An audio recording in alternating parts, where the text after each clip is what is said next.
అందరూ అవసరం అంటే ఒకటే తాడిపడికి వస్తాం, అందరం కలిసి పోరాడతాం, తొక్కొట్టి పంపుతాం. వాళ్ళకు 3-4 రోజులు ఉంది వాళ్ళ కథ. షాదీ హే దేఖనా ముందులో ఉంది ముసల పండుగ. అందువరకు మనం ఏం తొందరపడాల్సిన అవసరం లేదు. మొత్తం భారత ఆర్మీ తీసుకుంటది. ఆర్మీకి మనం సపోర్ట్ ఇచ్చి, మానసికంగా సపోర్ట్ ఇచ్చి, సంఘీభావం తెలిస్తే చాలు. మనం మనతోటి వివి రావు గారు ఉన్నారు, మాజీ కల్నల్. వివి రావు గారు నమస్తే సార్. యా సార్, వినిపిస్తుందా నా వాయిస్ మీకు? వినిపిస్తోంది. సో పాక్ కవ్వింపు చర్యల్ని ఎలా చూడాలి సార్? ఆల్రెడీ 28 మందిని మనం పోగొట్టుకున్నాము. సో అయినప్పటికీ కూడా మన దేశం మీద కనీసం కనికరం కూడా లేకుండా ఈ ఉగ్రవాదులు మేమే పెంచి పోషిస్తున్నామంటూ రక్షణ శాఖ మంత్రి చెప్తాడు. అదేవిధంగా పీఓకే ప్రధాని మరి పాకిస్తాన్ బోర్డర్లను టచ్ చేసే ధైర్యం ఇండియన్ ఆర్మీకి లేదని చెప్పేసి మాట్లాడుతూ ఉంటాడు. ఇది దేనికి సంకేతం? ఈ పరిస్థితులు ఎటువైపు దారి తీయబోతా ఉన్నాయి?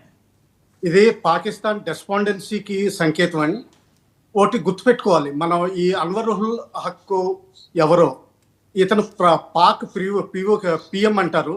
సెపరేట్ సెనేట్ ఉంటుంది, కానీ దాన్ని పాకిస్తాన్ గవర్నమెంటే కంట్రోల్ చేస్తుంది.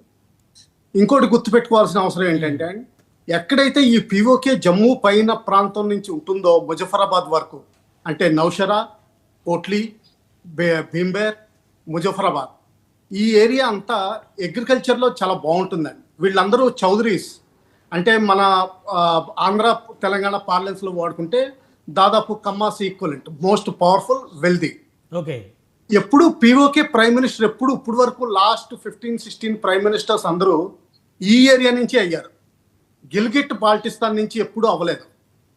ఏంటంటే వీళ్ళకి ఎకనామిక్ పవర్, సోషల్ పవర్ ఉంది. తర్వాత వీళ్ళ రిలేటివ్స్ అంతా, ఇప్పుడు ప్రస్తుతం ఉన్న ప్రైమ్ మినిస్టర్ రిలేటివ్ కూడా డిఫెన్స్ సెక్రటరీ ఇవన్నీ ఉద్యోగాలు చేశారు. అలాగే ఆర్మీలో సీనియర్ పొజిషన్స్లో ఉన్నారు. ఇంకా రెండోది గుర్తుపెట్టుకోవాల్సింది ఏంటంటే, పాకిస్తాన్లో కూడా, ఇస్లాంలో కూడా ఇంకా క్యాస్ట్ సిస్టమ్ చాలా డీప్గానే ఉంది. వాళ్ళలో రాజ్పుత్ క్యాస్ట్, చౌదరి క్యాస్ట్, ఇంకా మిగతా లోవర్ క్యాస్ట్, ఇవన్నీ కూడా మన కల్చర్లో ఎలా ఉంటాయో దాదాపు అలాగే ఇంకా నడుస్తున్నాయి, ఇంకా సీరియస్గా నడుస్తున్నాయి. ఓకే.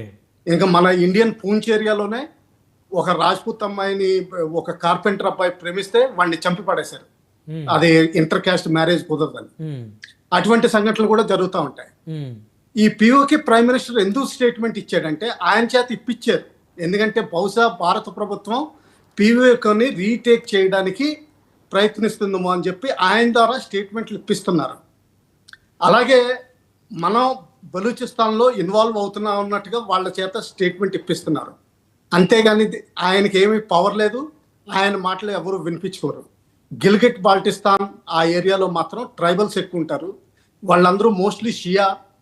తర్వాత వాళ్ళ భాష కూడా వేరు, గిల్గిట్ భాష ఉంటుంది, తర్వాత బాల్టిస్తాన్ భాష ఉంటుంది. వీళ్ళకి ఈ ముజఫరాబాద్ సౌత్లో ఉండే వాళ్ళకి భాష, కల్చర్ అన్ని వేరుగా. ఇంకా చెప్పాలంటే మనుషుల రూపాలు కూడా, మీరు తుర్తుక్ ఏరియాకి వెళ్ళేసరికి మనుషులు మొత్తం కోల మొహాలు వస్తాయి, వీళ్ళందరూ ఈ గుండ్ర మొహాలు ఉంటాయి. అది కూడా తేడా వస్తుంది. ఇంకా రెండోది, పాకిస్తాన్ ఫారిన్ మినిస్టర్ చేసింది